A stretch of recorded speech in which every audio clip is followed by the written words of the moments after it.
We have them in the Gita, we have them in the Bible. But then at a human level, jealousy comes. You know, he gets always, I get nothing. The child who comes first always, well, okay, I'm happy you did it again. That's it.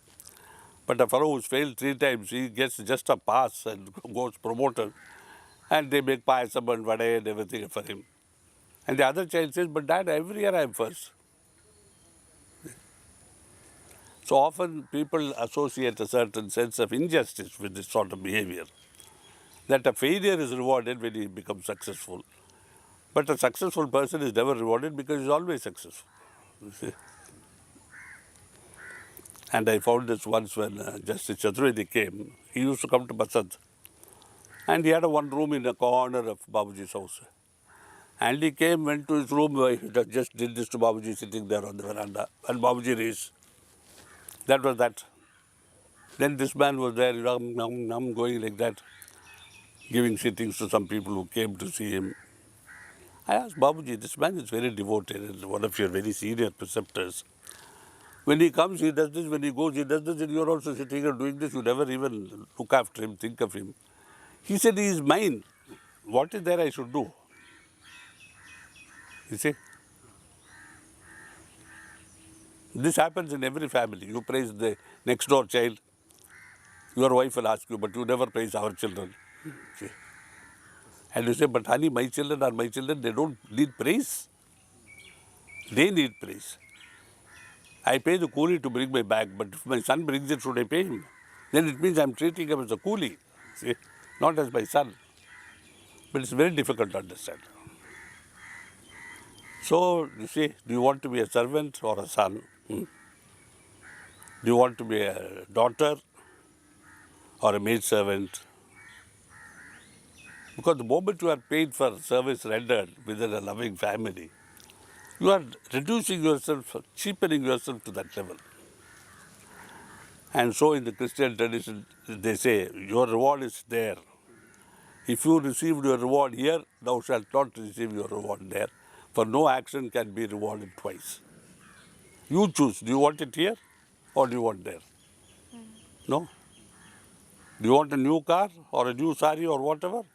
Or do you want to be blessed there, which is eternal? And most of us are too foolish and say, yes, I want it now. Give me the car. That will look after itself.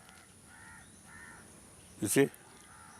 So the foolishness of human beings is not in asking for this or that, but for asking for short-lived blessings rather than eternal blessings. A car against peace in eternity, gold against, a divine presence in front of the divine, all your future existence.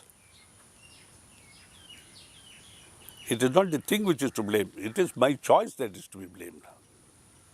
You follow? Therefore, all sin is in choosing the wrong thing. In my opinion, there is no wrong or right in any action that we take. Even lying, I choose to lie to get something is a short-term choice which can be taken away from me. And God says, my son, I have given you intelligence and you chose wrong. This is short-lived. If discovered, you will be defamed, you lose your honor, you might even go to jail.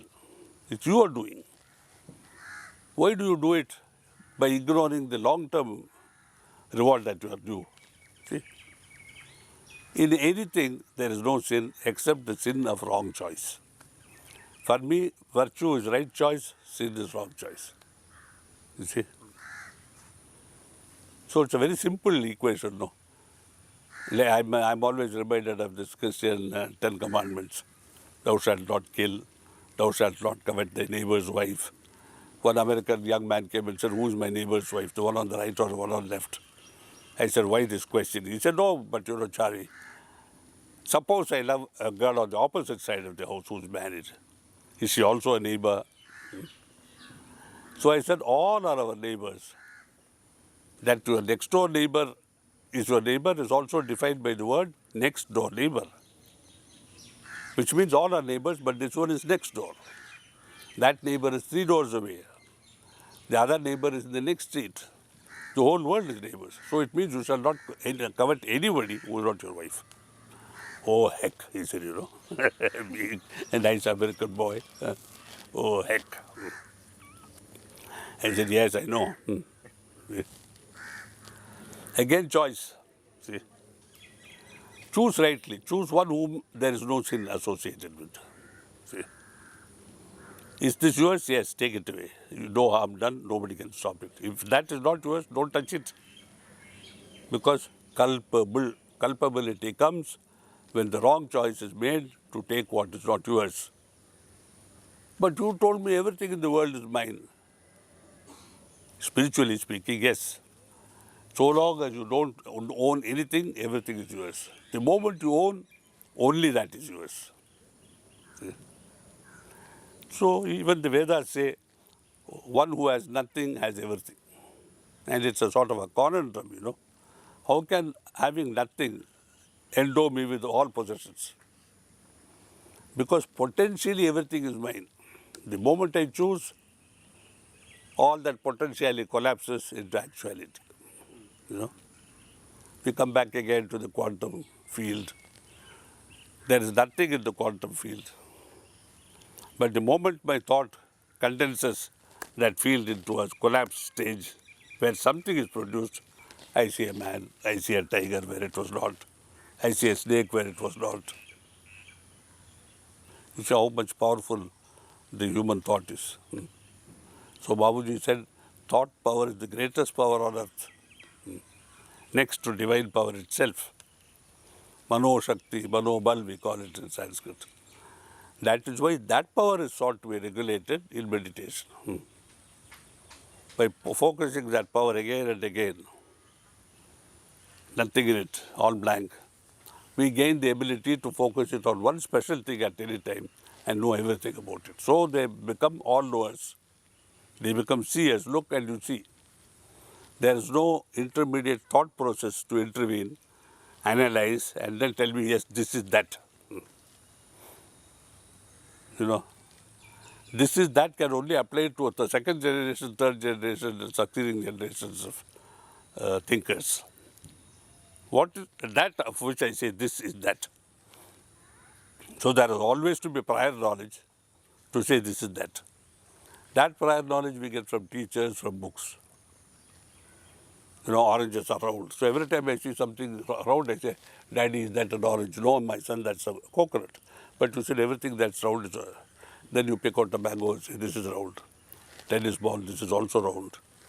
Roundness is a characteristic. And that characteristic orange also possesses. It is yellow or orange. What is orange? You see that dress that girl is wearing. That is, yellow, but. So you say a round orange object. Then he picks out a stone which is round and orange because it contains some chemical in the lava from which it was formed. You say, no, my dear boy, this has two characteristics, but it's not a fruit. So it's a round orange fruit.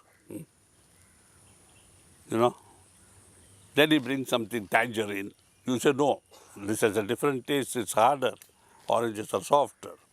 A fourth characteristic. Like this, you can introduce 5 characters, which represent the 5 senses. Shabda, Sparsha, Rasa, essence, Rupa, form, and Gandha, smell. Orange smells different from mango. You recognize it in the dark room. Oh, there are mangoes here. So each of these senses can identify if that dominant sense is associated with something. So if suppose all round orange objects had the same smell would not be useful identifying. Then you have to bring into effect a second sense. You say taste is different. See, suppose everything had the same taste, the same smell, the same form, the same touch. You cannot identify. So they're all the same because they have no different characteristics. You see. So to identify, you need a characteristic. Characters depend upon our sensory system. Without them, we cannot identify what characteristic this has. This is hard. This is soft. See? sparsha. If you feel a female form in the dark and it is hard and cold, it is marble. You don't need science to tell you anything more. So these five senses transcend all knowledge, because through these you have to know. But spirituality says that which we seek to know cannot be known by the senses, you see. So the Vedas say this is apara vidya, non-eternal knowledge. The knowledge of this world, whether it's geography, philosophy, psychology, anything. That is para vidya, which is transcendental knowledge, which cannot be known through the senses, which cannot be known through learning, which cannot be seen, which cannot be smelled, which cannot be tasted.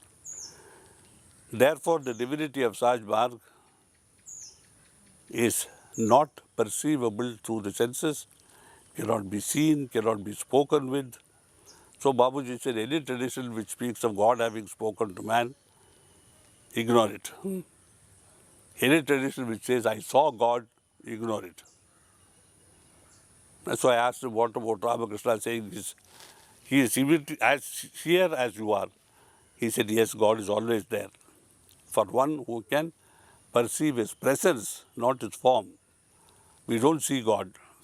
When you smell an orange, you don't see the smell. You only smell it. Isn't it? So it is possible to know out of five senses through one sense. This can be known without any sense. What is the difficulty? Some you need all five senses, some you need four senses, music you need one sense, taste you need one sense. No.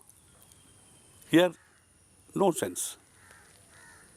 So formless, tasteless, attributeless. So we come to the definition of the divine presence. I can feel the wind, but I cannot see it. I cannot hold it. See?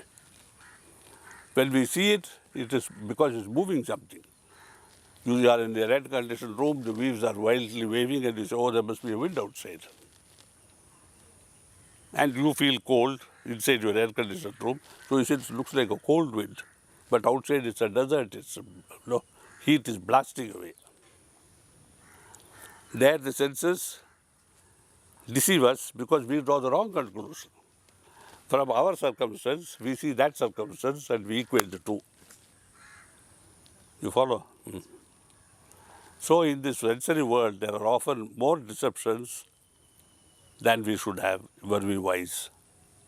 A wise man would say, yes, all that you see is the wind blowing. How can you say it's cold or hot unless you go outside? So we call experience pratyaksha anumana, that is perceived actually, not deduced knowledge. There is no room for deduction in spirituality.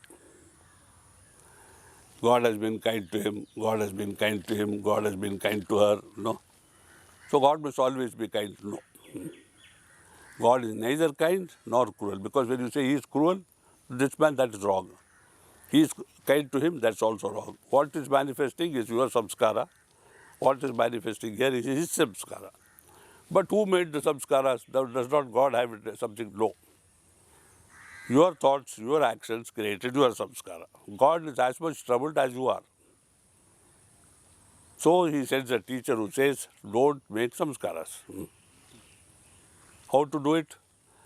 Constant remembrance. In his remembrance, if you do, it has no effect on you. Because without thinking and without doing, you cannot be on earth. As Lord Krishna says in the Gita, even I cannot be idle for a second. I have to be active or this whole universe will collapse. See, like suppose the owner of this farm does his work in constant remembrance. 1 year good crop, 1 year moderate crop, he won't bother, This is what it is. Circumstances have created it. I am happy. After all, I am only one cog in this chain of farms and farm productions.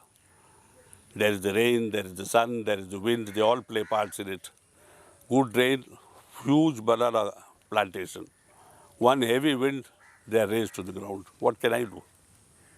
I did my best. We call this taking it philosophically. How does this ability come? Because we do it in divine consciousness. Even this is his action. Because the Veda says, neither can the sun shine nor the wind blow without his orders.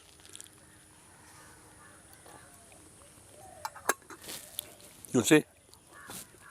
Now if you go back to which is possibly the primal cause, it's the sun. Because it is the sun which creates the weather. It shines hot here, the wind rises because of the heat, fresh cold air comes in, that is how winds are created. And if this heat is too much and if this going up is too much, the air rushing in is a storm. Without this, we would have no weather. So the primal cause is the sun. So in the Vedas, they worship the sun. See? They were logical in their own way, you know. Yeah, but Chariji, how can you say the sun? Why not the moon? Because the moon only reflects the light of the sun. It has no light of its own. Like the saint only reflects the grace of God. Whatever he gives, he receives from God and gives it to you. He has nothing of his own. It's like a distributor who obeys the king. The king says, on my birthday, distribute 2,000 kilograms of gold. It's not his gold, it's the king's gold. So knowing this, they worshipped the sun. Sun was the original, you know, deity, Surya. So our tradition is as logical, as clinically logical, I should say, as anything that Western science has to offer. Only thing they say, yes, we can reproduce so that you can also have. Well, I'm also reproducing in my experience. 1 year there is no wind, there is no rain, no crops. So we need a combination of characteristics to bring about. We need our own effort. We need an opportunity to perform that effort in. And third element is the unseen element. God, who is adrishya, unseen. So the word adrishta, which means luck, is really the presence of the unseen with us at all times. When we say adrishtam sir, means God has been with you. Otherwise, why my farm is not your farm? Is circumstances are the same. Because you have not accepted that adrishta presence, you see, the unseen presence in your life. You claim it's all your work. So instead of that power, this power is aiding you, your ego. And your ego stands no chance, you see. So that is the justification for constant remembrance, for trusting and believing God and ascribing everything to Him. Because it is now a concatenation of factors where God's presence decides how even these forces will work. You know, when we were constructing the Shahjahanpur ashram, we had no big godown for the cement and all that. We had just a small tin shed with only half a roof. The rest was open to air. And we had a big consignment of cement, 200 tons or something, which had just arrived. Pouring rain that night. And Babuji was sitting and saying, I'm praying that my cement does not all wash away, you see. Next morning, much to everybody's astonishment, it was a miracle. Only over that area there had been no rain. Now a skeptical fellow, a scientist would say, oh, do you mean to say, Chari, that only around that circle there was no rain? He said, yes, no rain. It's a fact. You cannot accept it because you have no way of explaining it. We accept it because we have a ready explanation. He was there. Who's the she, Shri? I'm interested to know. Well, God. Oh, come on. I thought you were an educated man. You don't believe in all this nonsense. Yes, but how to disbelieve what happened? That within a perimeter of, say, 100 yards around that,